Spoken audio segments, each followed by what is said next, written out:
आज हम जो पढ़ने जा रहे हैं that is regarding the chemical effect of electricity. तो सबसे पहला जो पॉइंट है वो यही है कि अभी तक हम लोगों ने इलेक्ट्रिसिटी पढ़ा, फिर उसका हमने हीटिंग इफेक्ट पढ़ लिया। अब बारी है उसका केमिकल इफेक्ट पढ़ने की, पर सबसे पहले इसका मीनिंग तो समझिए students. Chemical effect of electricity के अंदर ये मीनिंग है इसका कि जिस तरह से सॉलिड कंडक्टर होते हैं उसी तरह से कुछ लिक्विड कंडक्टर भी होते हैं जिनमें से इलेक्ट्रिसिटी पास होती है। और ऐसे लिक्विड को, क्योंकि बात केमिकल इफेक्ट की आ रही है, तो इस केमिकल शब्द से हमारे दिमाग में बिल्कुल एक कंसेप्ट क्लियर हो जाना चाहिए कि हम लोग लिक्विड स्टेट की बात यहां करने जा रहे हैं कंडक्टर के अंदर। तो ऐसे लिक्विड कंडक्टर जिनमें से इलेक्ट्रिसिटी पास हो उन्हें इलेक्ट्रोलाइट्स कहते हैं। सबसे पहला पॉइंट यही है, इलेक्ट्रोलाइट्स। प्लीज जरा ध्यान से सुनें, क्योंकि ये जो प्रोसेस है ना इलेक्ट्रोलाइसिस, ये इलेक्ट्रोलाइट से जुड़ा हुआ है। लेकिन सबसे पहले हम इलेक्ट्रोलाइट्स का मीनिंग जान लें। यहां पे क्या होता है? इलेक्ट्रोलाइट्स क्या है? The liquid conductors, the liquid conductors which allow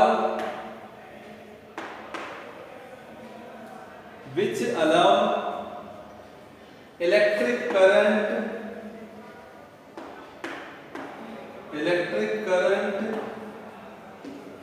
to pass through them।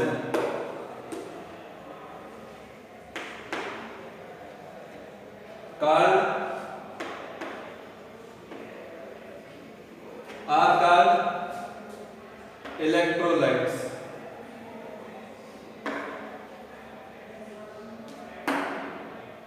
बिल्कुल सही बात है। आप एसिड को ले लीजिए, एसिड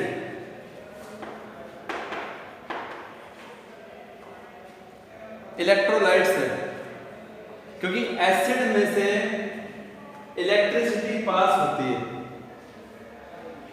ठीक है, आई होप यू अंडरस्टैंड कि इलेक्ट्रोलाइट्स क्या है। ये तो चलो सही है, ठीक है, इलेक्ट्रोलाइट्स क्या है, कोई दिक्कत नहीं। लेकिन फिजिक्स क्या है इसमें? ये तो एक रटने मारने वाली बात हो गई। ठीक है, इलेक्ट्रोलाइट्स वो कंडक्टर्स हैं, वो लिक्विड कंडक्टर हैं जिनमें से इलेक्ट्रिसिटी पास होती है। पर पॉइंट ये है कैसे इलेक्ट्रोलाइट्स में से, लिक्विड कंडक्टर में से करंट पास हो रहा है। ठीक है, पर कैसे हो रहा है भाई? तो प्लीज ध्यान से सुने, कैसे हो रहा है।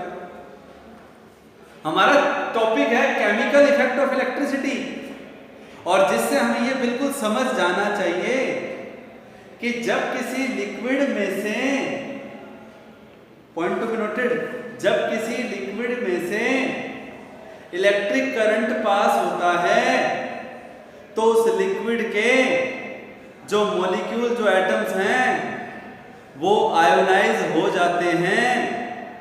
वो पॉजिटिव आयन और नेगेटिव आयन में डिसोसिएट हो जाते हैं, अलग हो जाते हैं। Point to be noted. और यानी कि करंट पास होने पर जिस लिक्विड में ऐसा हो रहा है कि उसके एटम, उसके मॉलिक्यूल आयंस में कन्वर्ट हो रहे हैं। आयंस दो तरह के होते हैं, पॉजिटिव आयंस और नेगेटिव आयंस। तो पॉजिटिव आयंस और नेगेटिव आयंस में कन्वर्ट हो रहे हैं, तो आपको अब समझ जाना चाहिए कि उस लिक्विड के अंदर चार्ज आ चुका है, चार्ज पार्टिकल आ चुके हैं, प्रोड्यूस हो चुके हैं पॉजिटिव आयन और नेगेटिव आयन के रूप में। करंट पास करने पर जिस लिक्विड के मॉलिक्यूल या एटम पॉजिटिव आयन और नेगेटिव आयन में डिसोसिएट हो जाते हैं, ऐसे लिक्विड को इलेक्ट्रोलाइट कहते हैं। और ऐसे लिक्विड को इलेक्ट्रोलाइट में बदलने की प्रक्रिया को, प्रोसेस को इलेक्ट्रोलिसिस कहते हैं। And I hope you understand बच्चों कि इलेक्ट्रोलिसिस क्या है। अगला पॉइंट यही है, electrolysis. And I hope you understand कि इलेक्ट्रोलाइट्स तो लिक्विड कंडक्टर्स को कहा जाता है, लेकिन उस लिक्विड को कंडक्टर में बदला कैसे, किस प्रोसेस से, उस प्रोसेस का नाम इलेक्ट्रोलिसिस है। प्लीज ध्यान से सुने, it is the process. So electrolysis क्या है, ध्यान से सुने। It is the process, it is the process by which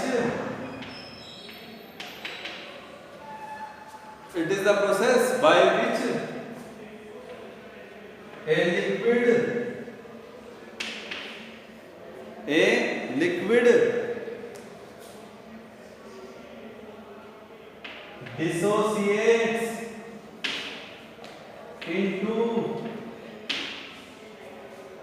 dissociates into ions।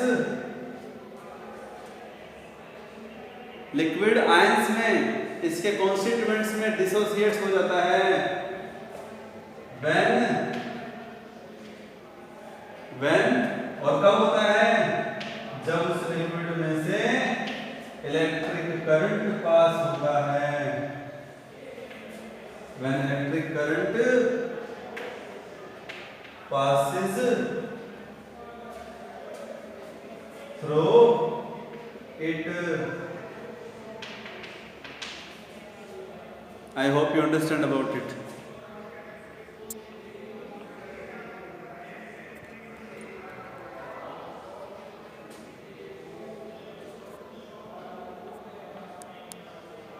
एक बात नोट करें, आप इस लिक्विड को ना इलेक्ट्रोलाइट्स लिख लें। क्या लिख लें, electrolytes.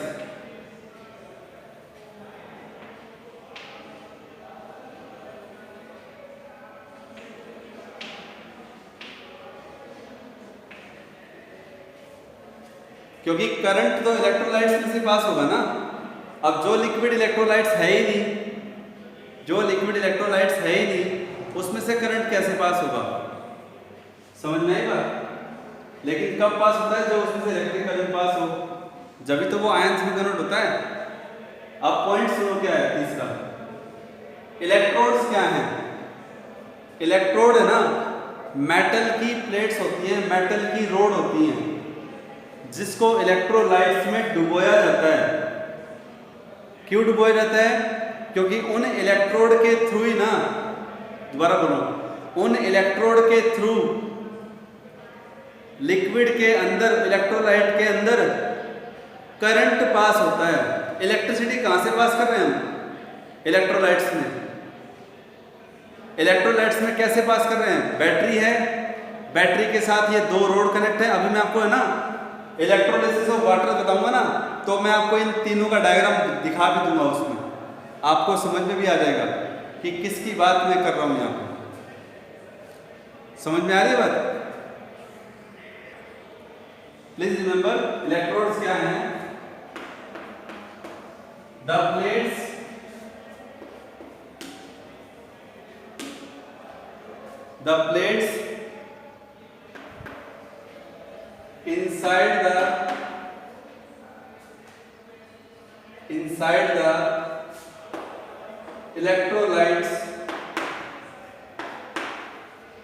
inside the electrolytes, through which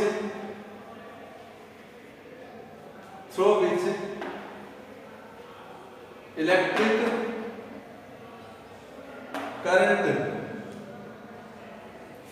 through which electric current is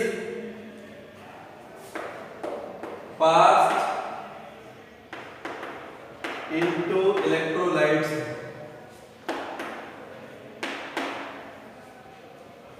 Electrolytes कहां से? From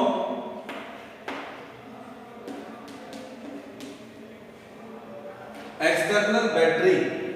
From external battery. ठीक है बच्चों, एक्सटर्नल बैटरी से इन मेटल प्लेट्स में करंट भेजा जाता है और ये करंट फिर इलेक्ट्रोलाइट्स में भेजा जाता है। समझ में आई बात? तो इन्हें इलेक्ट्रोड्स कहते हैं। और फोर्थ पॉइंट देखिए, फोर्थ पॉइंट पे लिखा हुआ है वोल्टामीटर। और प्लीज ध्यान से सुने, वोल्टामीटर उस वेसल, उस बर्तन को कहते हैं जिसके अंदर इलेक्ट्रोलाइट्स है। वोल्टामीटर किसे कहते हैं? जिसके अंदर इलेक्ट्रोलाइट्स को लिया गया है।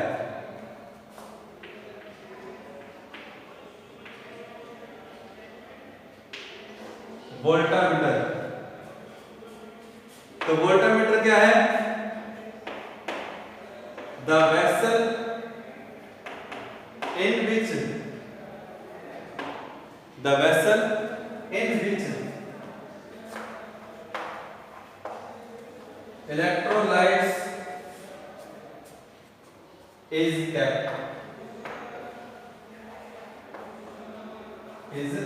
kept called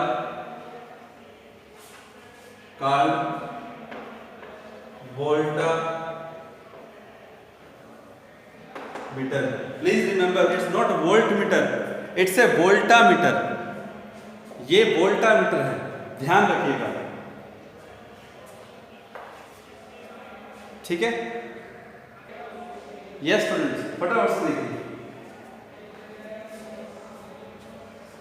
एक कंटेनर लिया,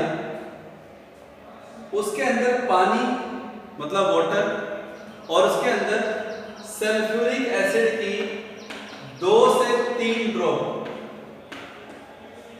2 से 3, 4 से 5 मतलब जितने भी अकॉर्डिंग टू क्वांटिटी। ठीक है, कुछ वाटर ले लिया ग्लास वेसल में उसके हिसाब से। फिर उसके बाद सुनो, कंटेनर में पानी लिया, पानी में सल्फ्यूरिक एसिड की 2 से 3 ड्रॉप डाल दी। फिर उसके बाद ये एनोड और ये कैथोड, ये दोनों मेटालिक प्लेट हैं, दोनों के दोनों कॉपर की हैं। ये मैं आपको बता देता हूं, जो हमने जो इलेक्ट्रोड्स लिए हैं ना, ये इलेक्ट्रोड्स हैं कॉपर से बने हुए। आई होप कि आपको ये भी समझ में आ जाएगा कि ये दोनों कॉपर से बने हुए हमने ले रखे हैं। अब क्या होगा, ध्यान से सुने। हमने जैसे ही की को क्लोज किया, की क्लोज करते ही एक्सटर्नल सर्किट से करंट आई, बैटरी के पॉजिटिव से फ्लो होता हुआ इस एनोड इलेक्ट्रोड पर पहुंचा। अब यहां पे करंट देखो, करंट होता है, करंट को चाहिए फ्लो करने के लिए क्लोज पाथ। अब क्लोज पाथ कैसे बन रहा है सुन लो ध्यान से।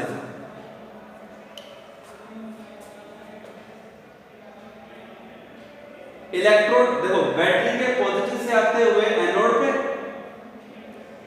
एनोड से इलेक्ट्रोलाइट्स, इलेक्ट्रोलाइट से कैथोड पे, कैथोड से होता हुआ फिर बैटरी के नेगेटिव टर्मिनल पे, और फिर बैटरी के नेगेटिव के अंदर से बैटरी के पॉजिटिव तक पहुंचता हुआ करंट क्लोज पाथ बना रहा है। प्लीज ध्यान से सुने मैंने जो बोला, रिपीट कर रहा हूं। बैटरी के पॉजिटिव से करंट शुरू हुआ,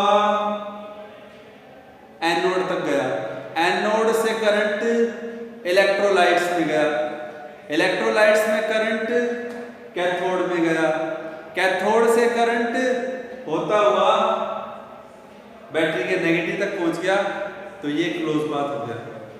अब ये सारी जो कहानी है, जो सारी जो प्रोसेस है, जो प्रोसेस के दौरान जो ये सब कुछ हो रहा है, इसमें सबसे इंपॉर्टेंट बात समझने की है इस इलेक्ट्रोलाइट्स की। इस इलेक्ट्रोलाइट्स में हमने वाटर प्लस में 2-3 सल्फ्यूरिक एसिड की बूंदें डाल रखी है ताकि ये इलेक्ट्रोलाइट्स बन जाए प्रॉपर। अब जैसे ही करंट पास होगा, करंट पास होने पर वाटर के जो मॉलिक्यूल्स हैं, वाटर के जो मॉलिक्यूल्स हैं वो हाइड्रोजन आयन और ऑक्सीजन आयन में डिसोसिएट हो जाएंगे, अलग थलग हो जाएंगे। हाइड्रोजन और ऑक्सीजन के आयन में अलग अलग हो जाएंगे वो दोनों। और जैसे ही अलग होंगे तो सुनो ध्यान से, हाइड्रोजन के ऊपर आता है पॉजिटिव साइन, हाइड्रोजन के ऊपर आता है पॉजिटिव साइन और ऑक्सीजन के ऊपर आता है नेगेटिव साइन। समझ रहे हैं आप मेरी बात को? हाइड्रोजन के ऊपर आता है पॉजिटिव साइन और ऑक्सीजन के ऊपर आता है नेगेटिव साइन, क्योंकि डिसोसिएट्स हो गए ना आयन में, H2 पॉजिटिव O नेगेटिव। तो ये नेगेटिव आयन जो है ना ऑक्सीजन का, वो नेगेटिव आयन किसकी तरफ अट्रैक्ट होगा? क्योंकि ये नेगेटिव आयन, मैं फिर से दिखाता हूं, अंदर क्या बन गया, H2 positive O negative. Please ध्यान से सुनना।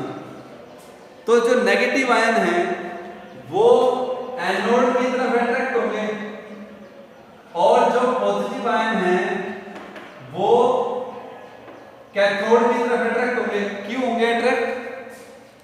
क्योंकि ऑक्सीजन का नेगेटिव आयन होगा पॉजिटिव इलेक्ट्रोड और पॉजिटिव इलेक्ट्रोड को एनोड कहते हैं। फिर हाइड्रोजन क्या है? Positive ion. ये इलेक्ट्रोड क्या है? नेगेटिव इलेक्ट्रोड है, कैथोड। तो पॉजिटिव आयन नेगेटिव की तरफ अट्रैक्ट होगा और ऐसा होने पर क्या होगा, सुनो ध्यान से। इसमें ऑक्सीजन जाके जुड़ रहा है, इसमें हाइड्रोजन जाके जुड़ रहा है। तो यहां पे कॉपर की प्लेट का जो साइज है ना, साइज, उसके ऊपर एक लेयर सी जम जाती है, कॉपर के ऊपर लेयर जम जाती है, लेयर। तो जो हैवी होगा इनमें से, कौन हैवी होता है? ऑक्सीजन हैवी होता है कि हाइड्रोजन हैवी होता है? बताओ। ऑक्सीजन। तो ऑक्सीजन जाके कहां लगेगी? इस एनोड पे जाके लेयर बन जाएगी उसकी। बता रहा हूं, वैसे तो गैसीय स्टेट में होता है ऑक्सीजन और हाइड्रोजन। तो इस तरीके से हम कह सकते हैं कि ऑक्सीजन यानी कि जो हैवी आयन होगा वो जिस प्लेट पे जाकर के अट्रैक्ट होगा वो प्लेट थिक हो जाएगी, थिक। समझ में आई बात? कंपैरेटिवली सेकंड के।